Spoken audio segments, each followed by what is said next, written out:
Scale to 1 to 10, man. Ooh. I know he's in front of you, but let's give him an honest opinion. Be honest.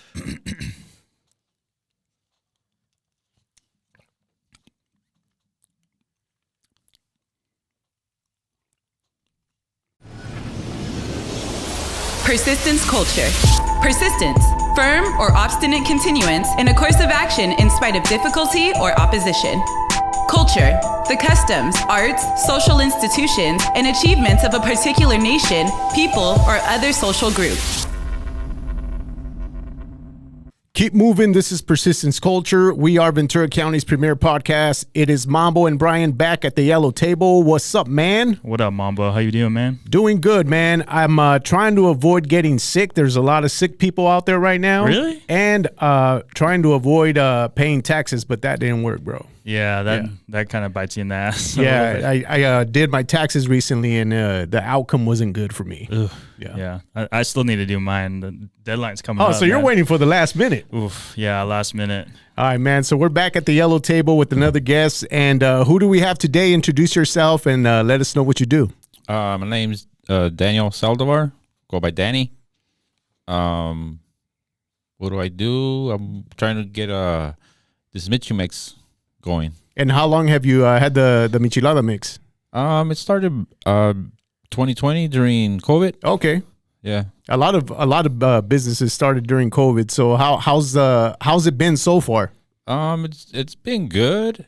I mean, it hasn't really, taken off per se. Right. Just it's been mostly around the inner circle, friends, family. Yeah, and I went through that. We had a Michelada mix, me and my partner for a minute. Okay. And that's the fun part when it's the family and friends supporting you. Mm-hmm. Yeah. And then so you're enjoying that right now because I bet you everyone's asking for it. Yeah.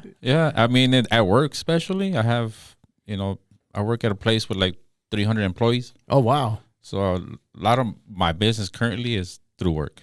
Wow. Yeah. And do you do a lot of your sales through the job?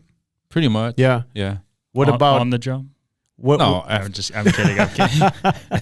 so what's the name of the brand? So the name of the brand, I decided to go with the last letters of my last name. So Divar. Okay. So I called it Divar's Mix. Mm. And what makes yours different than everything else that's out there in the market? What I've been, the reviews I've been getting is that it's a lot easier to drink. Mm-hmm. You don't have like raspy feeling when you're drinking like some others out there. Right. I also laid off a little bit on the spiciness, so it's not too spicy. See, and that's I'm a big Michelada fan, and that's what I can't handle because I get bad heartburn. Yeah. So I try to lay off the spiciness a lot. Yep. But I totally understand when you try to do it your way, but once you start getting the support from friends and family, that's when you got something. What made you do it? I started playing around just because I started drinking it, right? And every time I try different places you go to that have different styles, different flavors. And there was times I really wasn't finding like what I liked. The taste you wanted. The taste I wanted. And then I also picked up on what other people were saying, when they didn't care for one. Because sometimes you'll talk to somebody and they're like, no, I don't really care for michas. Right. Yeah. And they'll say the things that they don't care for. So I kind of went off of that and started playing around with different recipes. Oh, okay. Right. So I think this particular recipe that I have now, I might have changed it 4 to 5 times. Okay. From the first one I tried doing, Yeah, to getting it to where it's at. yeah. I think when we started ours, it was very similar. Like it comes down to cost at the end because you're trying to make sure you don't lose the taste, and then you're trying to get different ingredients that you could get in bulk to make it sense for a business.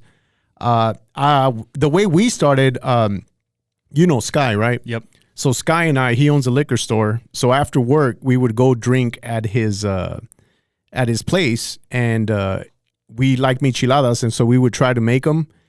And then one day we just got yo, this one's good. Mm-hmm. And then we had his customers try it because he owns a liquor store. Okay. And everyone started saying, hey, you guys should sell this. And you can't tell Sky that because he'll figure out how to He'll figure out a how way. to bottle it, how to get it Yep. together, and that was the beginning. And it was such a fun thing just to like sponsor stuff and be a part of a lot of different events where people drink the product and you get feedback. How do you deal with the feedback? Like when it's Good question. because one of the things is like, you know, your friends are gonna tell you like it's good, but how do you deal like when someone tells you like, oh, I don't like it? Because we dealt with stuff like that. Yeah. So that's like negative reviews that I've gotten, and I don't know that they're real like negative. Right. It's been like a couple that I've mentioned that it's not spicy enough for them. So it's from somebody who Want wanted spiciness, spiciness, yeah. Preference. right, that it could use more spiciness. Right. And that's something they could add to it. One review that I got that was somebody calling somebody else that had already tried it to ask them to compare it without them knowing I was sitting on next to them with the phone on the honest speaker. review, yeah. And he's like, well, the other one is really good. He's like, but yeah, like Danny's is pretty good too, you know? So I was like, no, and that's what I wanted. So when I first started deciding or if I was going to bottle it, was like, there's plenty out there. Right. Right. There's already a bunch out there. And I'm like, I don't know if I really want to like, you know, Get into it. Yeah. You know, I'll make it for people. So the intermediate family and friends that and knew I was making it. It's still a good hustle, like doing it with I mean, where you work, you said there's 300 plus employees. Yeah. I'm And not then- saying that everybody's like really into it, but little by little, it's getting like, I don't go in there and promote it. Like I went in there and shared it with a few guys that I know that like drinking. And it's like, the first question is like, do you like micheladas? Right. Because when you know that somebody drinks, not everybody really cares for a michelada, regardless of what it is, right? But that's my question. Is like, you like drinking beer? And like, yeah. Do you like micheladas?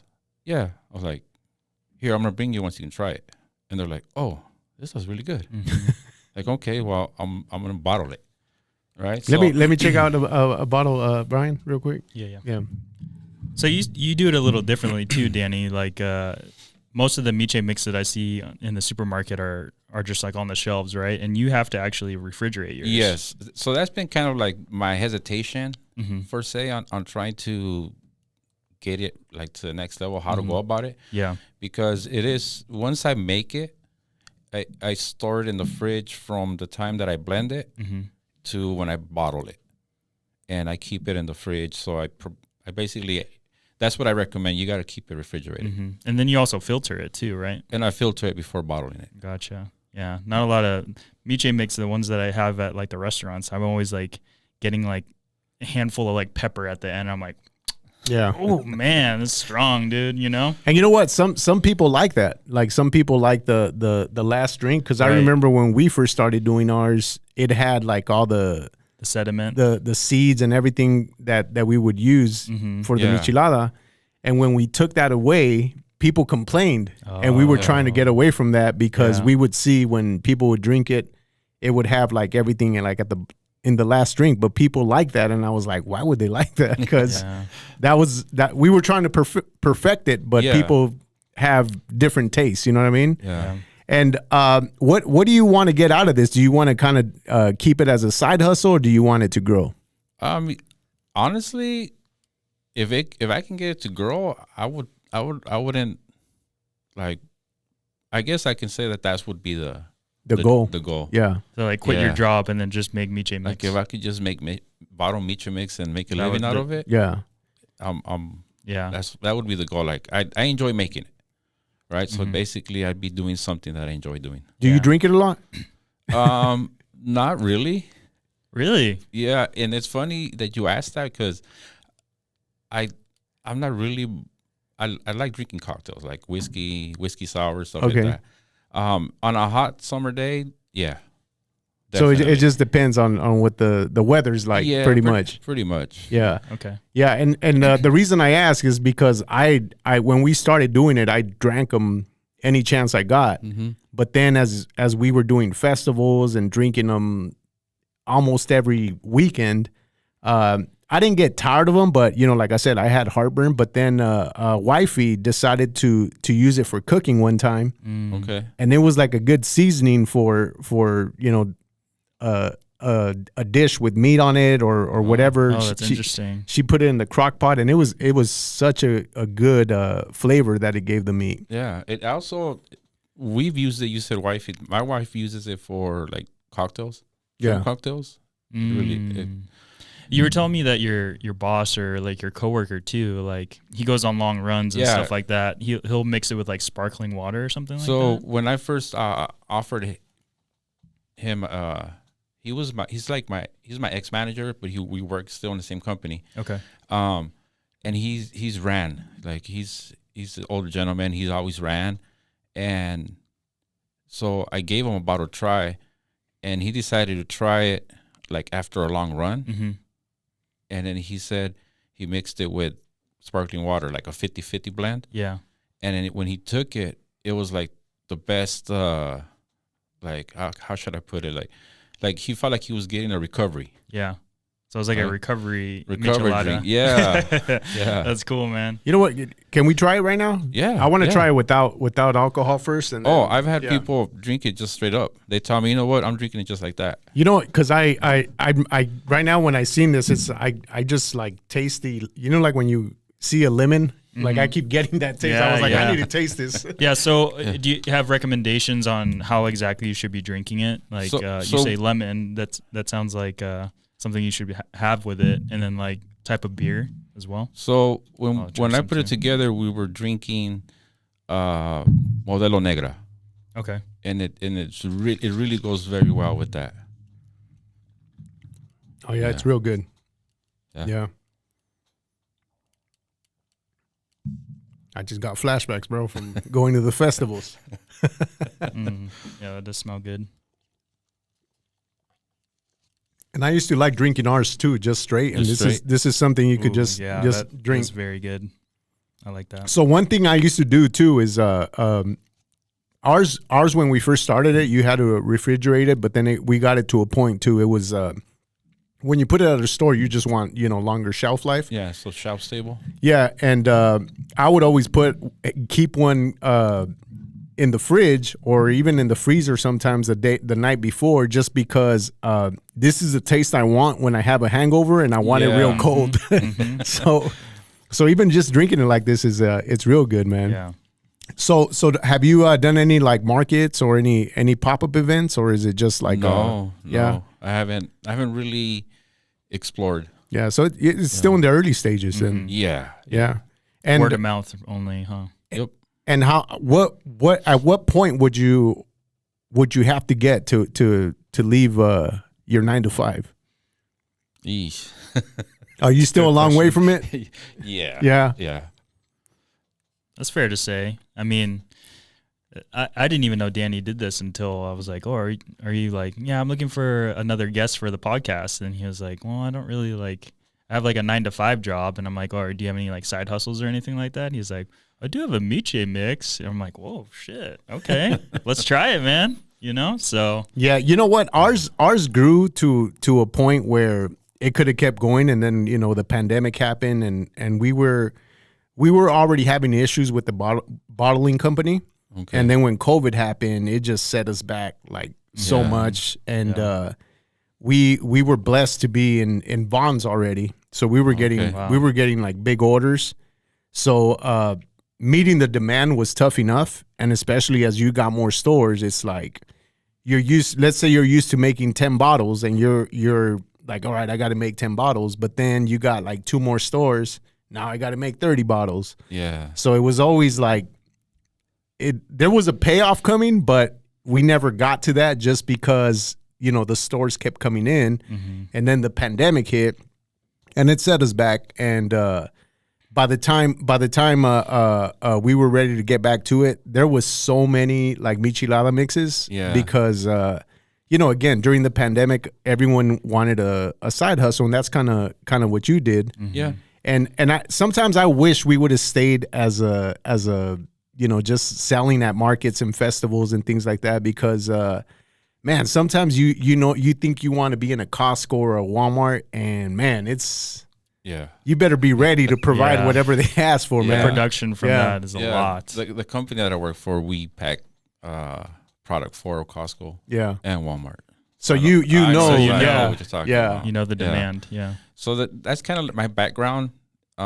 It's a fresh cut, you know, salary, and so I know I deal with food safety and all that stuff. So when I went into this, I researched the bottles, the caps. I do a complete sanitation of my kitchen and make sure nobody comes in, and then I start doing my mix, and then when I bottle it, same thing all over again, right? Because I'm very conscious about the food safety. And it's important because it could affect your product. I remember for the bottling company that we use, they used to bottle other things, so when they wouldn't clean their machines, it would contaminate our product, and we would have issues where bottles would be blowing up when we were delivering them. So it's just like little things that you would run into that, you know, it's not like a huge setback, but you still had to fix the problem. Yeah, definitely.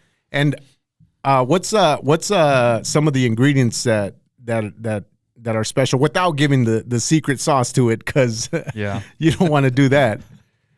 I'm not sure if there's necessarily something special in there. I think it's more the actual measurements of the ingredients that I use and the whole process of how I go about making it. Right. I do a big batch and I let it sit before I bottle it no less than 24 hours. Right. And then I filter it and then I bottle it. So when you once you bottle it, you put it in the fridge right away, or do you let it sit out too? No? I bottle it. I mean, it might sit on my counter while I'm filling up the bottles, but when I'm done, they all go into the fridge. Yeah, these are good. I'm gonna have to get your contact, bro, because these are, especially with 4th of July. You know, you just and on then a hot day, summer coming, you just want the pour and pour your beer and you're good to go. Because one of the reasons I wanted to do one or get one that was already in the market was because there was always that one person at a party or at a get-together that was stuck making micheladas all night. Yeah. And having something like this, you just, you know, whoever wants one, they pour their own. Right. Yeah. Right. Do you drink a lot of micheladas? I do. When I'm hungover, I do, for sure. like when we go out and then the next day, I'm just like, dude, I need a miche right now. But on a hot, like you're saying, on a hot day, it's like the perfect drink to have for sure. Where did you have, or where do you like to get your micheladas? Like at a restaurant or something? I know everyone likes their personal one, but. So as I started on this venture of making this miche mix and putting it in a bottle and trying to sell it, I have a good friend of mine. He's my neighbor. We get together and we usually like hitting breweries and stuff like that, right? And whenever we can, we try to hit a spot almost specifically just to try their miche and compare it. Okay. And we try to see if it's good or not. I'm going to say that one of the most recent miches that we've tried that we really took a liking to was the one that there's a place in Santa Paula. It's what's it called? You told me yesterday. I can't remember. What kind of restaurant is it? It's kind of like a sports. Oh, the Draft. The Draft. Yeah, they have good ones. Yeah, they have real good ones. We really liked it. Yeah. However, when they made it and how they prepped it, they could have backed off a little bit on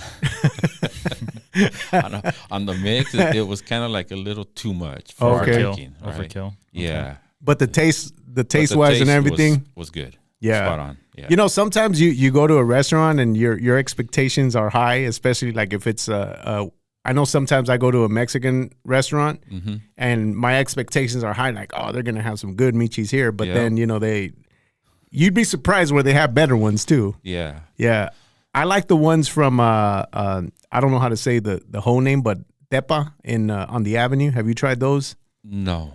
Yeah, those are good, and I like the ones at Two Trees. Two Trees is good in Ventura. Right. Those are the ones that I get when I'm hungover for sure. Yeah. Oh, okay. Yeah, those are real good. Yeah. Would you I know you do. Is it just one flavor that you do? Yeah. Would you expand to others, or you kind of just keep it to one?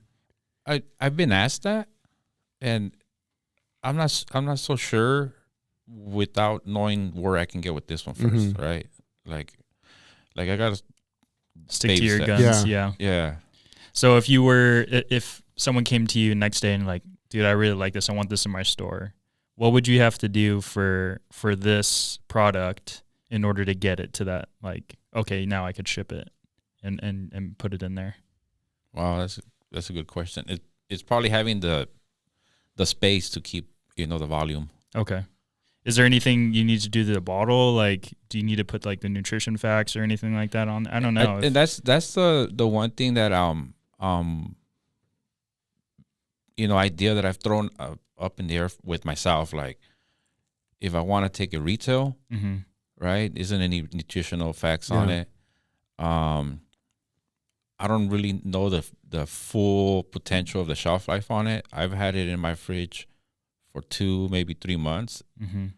What I have been doing, is testing the pH. Okay. And it's held the same pH level from the day I bottled it through like week 3, week 6. I believe I've gone up to 2 months. Yeah, you'd think with like so much salt in there that it would have a decent shelf life, but then how do you know when it's actually bad or not? It's like you just taste it and you're like, okay, yeah, that's not good. We went through a lot of we actually had to hire a food scientist to get it right, and one of the big things is I believe we had to boil it, but once we did that, it changed the flavor. Yeah. So working with the food scientist, he would give us all these different recommendations on how to try to keep the taste the same. But then, you being the creator, you would find little things that, you would be picky about. And I was like, I don't like the way it smells. And then, you would go back to the drawing board. Yeah. And it's just, that was like a 6-month process while you're still packaging, oh wow, yeah, your product. And, I mean, the price tag on that wasn't cheap either. Like dealing with that's with an investment, yeah, for sure.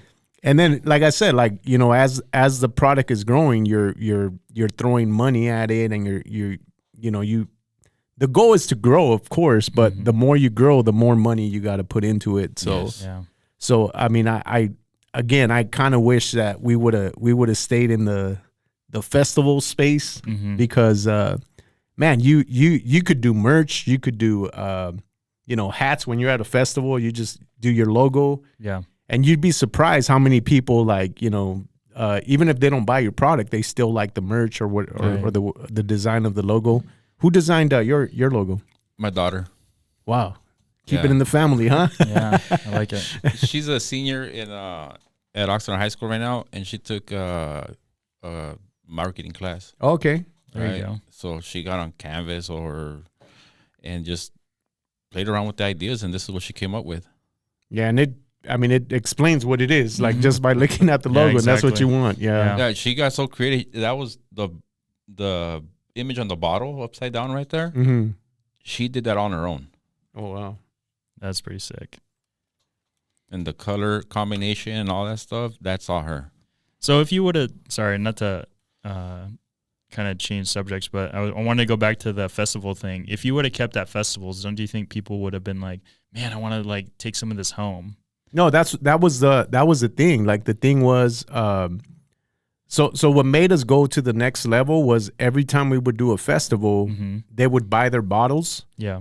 But then they would say, hey, if I run out of this, where can I get it? Okay. So that's when we started, like, kind of saying like, hey, let's try to get into liquor stores. Gotcha. But getting into like the Vons was a little bit better just because we were it was easier to tell someone, oh, it's available at Vons. Yeah.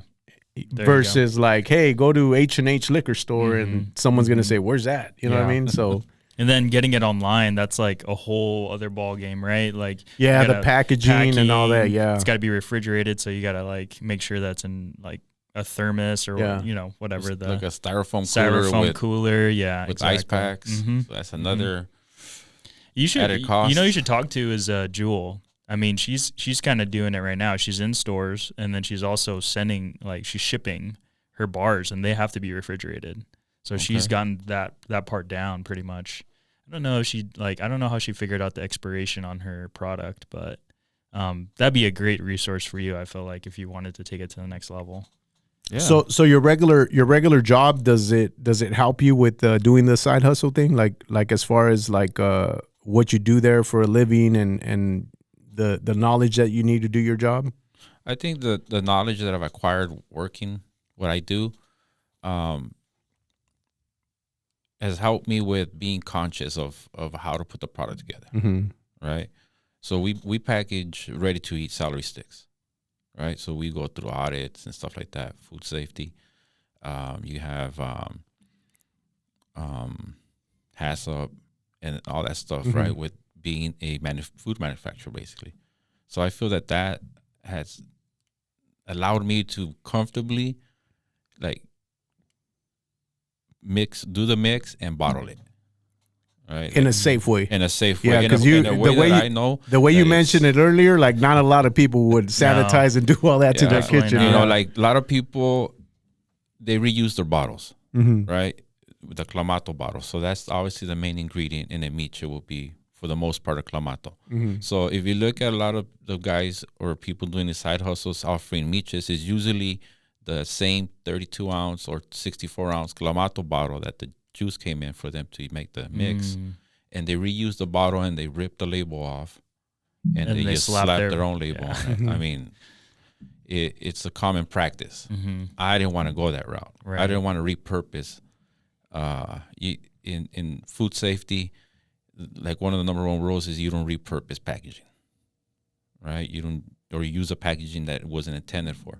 Mm-hmm. Yes, you're putting back a mix of, similar nature, but it's not its original packaging. So that's why I researched. When I first started, my first batch of bottles came from Amazon, right? At a higher cost, right? Because I want to try the actual process of doing it, Mm-hmm. right? So I got a small quantity of bottles in with caps and went through the whole process of how I envisioned I would do this in a way that I can get it done quick, right? So I did that. And then once my first batch went through, I looked up a bottle supplier. And now I'm actually buying the bottles through case quantity, Mm-hmm. right? Yeah. I use fresh lemon juice, so lemon's got to get squeezed. Yeah. I have a friend who helped me get a machine to squeeze lemons. So I started originally hand squeezing all my lemons. Damn. Once I had the recipe done of how many ounces I needed, I was squeezing lemons, by hand. Wow. Yeah. So then I get a machine, and I get, the machine will give me like 10 gallons in an hour. Yeah. So That cuts your time. Yeah. Yeah. Yeah. Yeah. yeah, a lot. So, Yeah. Imagine if you're in a store, then you're just like cranking away, man. Like, yeah. So my background in what I do definitely helps me align myself with What you're the doing, product. yeah. Yeah, and I think one of the big things is the rules that that you have to follow, Yeah. and doing that with your product it just shows. And I'm hoping someone listening that's doing something for whoever your boss is or whatever company you work for. It's like you're a professional in that field, and what Danny's doing here is the knowledge he's built there. And I mean, I don't know how many years you've been there. It's like you're doing that with your product, not trying to take shortcuts. No. Like you said, like you're learning as you're doing it, from squeezing lemons yourself to getting a machine that does it for you. Yeah. But man, if you're thinking about starting a side hustle, look at what you do at work, and then just leverage that. Yeah, because I love when people are working for someone, because I mean, I work for someone and I've been doing it for years, but at the same time, it's like doing the podcast here and partnering up with other friends and having another podcast studio is a different way of me being a part of the media, but now it's mine. Right. The Michelada stuff that we did was just, I just like to drink, and it was a hobby that turned into a business, which is cool, because now, that stuff is yours. Mm-hmm. And Man, this is real good, bro. Like I could drink it without. Yeah.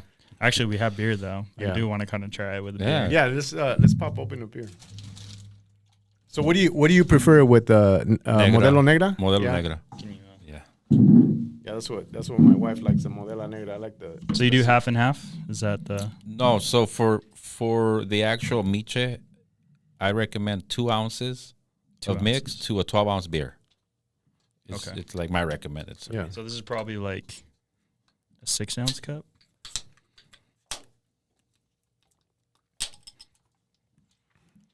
All right, I put a lot of miche mix on mine.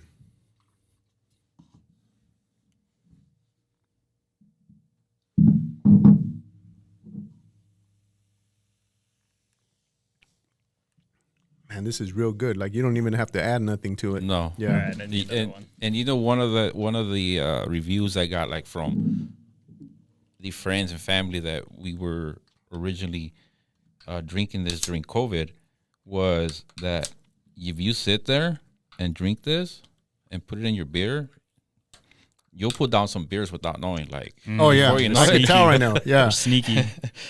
I'm not a big drinker during the week. I mean, I'll have a beer or a drink during the weekend, but you know when you have a good michelada, it's like you don't take a drink. You like trying to pound it because it's so good.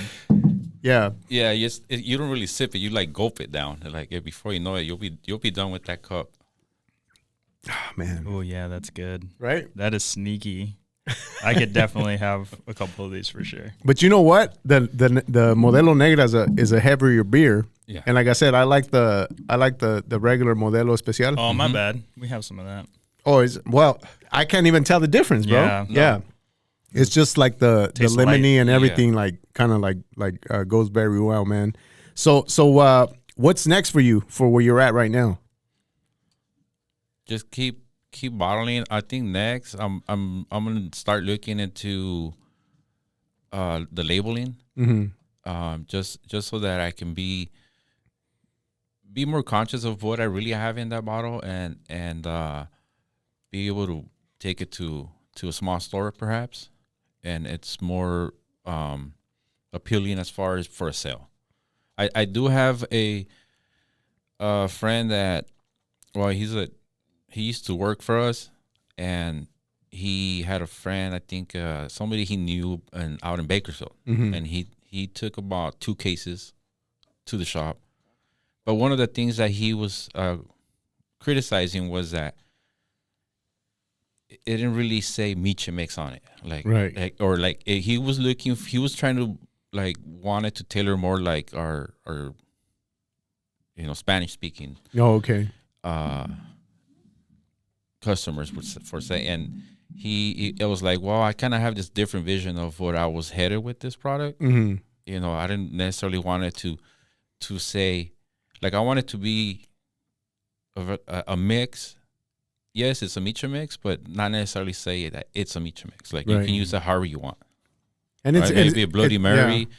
You want to use it as a Bloody Mary, or put it in a shrimp cocktail. Yeah, it's true because we used it for all that, and when we would do festivals, depending on what the festival was, it was just like whatever, like instead of a Bloody Mary at a tequila festival, we would pour tequila in it, and we would call it a Bloody Maria, Okay.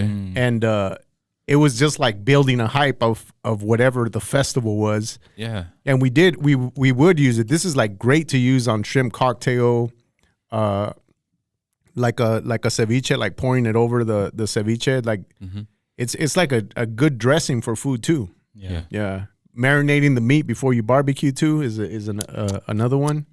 It's real good. Yeah. Really good, man. So how do you feel other than word of mouth that you would spread, like how do you think you can get into a store or anything like that? That's what my challenge is going to be, I guess. Yeah. So have you thought that far yet, or you're just kind of still like enjoying where you're at right now? Yeah, I mean, I know that to think or dream to to get to that point isn't gonna require a lot. Like I'm gonna need like an actual maybe a facility. Even if it's small, it's still somewhere where I can just do that. Right. The storage is gonna be so obviously the more I have to do now. Right now I have the space at home to keep what I'm doing. Right. I think I can produce on a week currently, 100 to 200 bottles easily. The way that it's a healthy amount. That's a healthy amount to at least. I mean, I guess with your current customers, how often do you have to redo that process to get 100 to 150? I think that's my potential that I can comfortably be able to do it from home. Beyond that, obviously, I think it require some other logistics. So when you do a batch like that, how long before you have to do it again? Once you get rid of all those bottles. So right now I do about these bottles this size right here. I'm doing like 20 or 30 a week. Oh, okay. Yeah, it's pretty solid. And do you have different sizes? You mentioned this size, or do you? This one here on the table is a 16 ounce. I went with a 64 ounce, which mimics the size of the big Clamato bottle. Only because, when I first set up the Instagram account, which my daughter did, not myself, she did all that. She said you gotta have an offer or like a sale, or I don't know how to say it, like a special, deal, like a special, right? Special, yeah. So she's like, "Well, how much are you gonna sell it for?" I said, "Okay, well, I'm gonna put a $10 price point on it." And she's like, "Well, maybe offer like a free one after a certain amount." So then, thinking of 16 ounce is basically 4 in a 64 ounce bottle. We decided to go with, if you buy 3, you get the 4th one free, right? So then you have the choice. If you're gonna order 3, do you want 4 singles, or do you want the big one? So if you're gonna have a party, probably the big one, right? Yeah. But if you want the 4 singles, then you get the 4 for the price of 3. Yeah, that's solid. It's smart. Like you're thinking ahead on that, because we came across a lot of things like that once you started dealing. I mean, the stores were one thing, but once you want to start dealing with like restaurants, it's like they don't want bottles. They just want the big jug that you deliver to them. And it's like, another cost that you have to think about. So it's cool that you're thinking, and your daughter's helping you with like a plan for it too. Yep. Yeah. And you said and I agree with you. It's not spicy like other ones. Would you consider doing a spicy version of it? Yeah, I think that earlier when you asked about doing flavors, stuff like that, that did come to mind, that if any, the next step or the next product would be to venture in finding or a spice, to way to make it spicier, and then offer like a spicier option. Yeah, because like ours versus mild. Ours was too spicy, so we ended up coming up with the not a spicy version of it. And I mean, it's always a process, because like in you dealing with a lot of these people, everyone has their opinion on what your next move should be. Yeah. But I mean, it's cool that you kind of already have a plan of what you want it to be. So if some of the listeners want to purchase this, do they reach out through the Instagram, or how do they get? Yeah. And if they have a big order, because I know sometimes people like to order for a party within the Ventura County, Oxnard, Camarillo, Ventura, Santa Paula, I'll deliver. Oh, okay. We either do set up a place to meet, or I can drop it off if it's a big order. Yeah, I'm definitely gonna call you, man. So I just followed you on the Instagram too, because they come in handy, especially as you get closer to. We like to host little barbecues with family, and again, I'd hate to see someone just doing micheladas as everyone else is enjoying themselves. Yeah. So it's better to have a good mix, and then everyone enjoys their michelada. If they want one, it's easy. Just would you say 2 ounces to a beer? To a beer. Yeah, and you're good to go. Yep. Cheers, brother. Salud. Anything else you want to put out there, Danny? Oh, just like we said, if you guys care for it, you guys want to give it a try, just reach out. Yeah, I'm definitely going to Thanks. be reaching out and scale to 1 to 10, man. Ooh. I know he's in front of you, but let's give him an honest opinion. Be honest.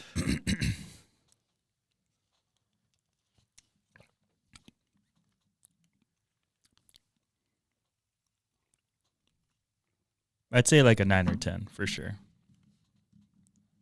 I give it a 10 because you don't have to add anything to it. Yeah. And, you know, usually it's hard to compare the ones you get at a restaurant versus, you know, something that's bottled. And, you know, I was a big fan of ours, and that's why I was always supporting it and putting it out there and being, I didn't mind putting money into it. Yeah. So this is definitely something that, you know, I would buy at the store if it For was sure. available. Me but too. Thanks. I got your IG, man, so I'm going to be hitting you up. I'm definitely going to hit you up for sure. And the Instagram's on the bottle. Yes. All right, so the Instagram is Divar's Mix. Yes. Divar's Mix, at Divar's Mix on Instagram. Man, I highly recommend this. Anything else you want to put out there, man? Nothing. Thanks, Danny. Appreciate Thank it, you. man. Thank you for having me on. Yeah, man. Make sure you give them a follow, Divar's Mix, and make sure you give us a follow at Persistence Culture. Keep moving. Keep moving. This is Persistence Culture.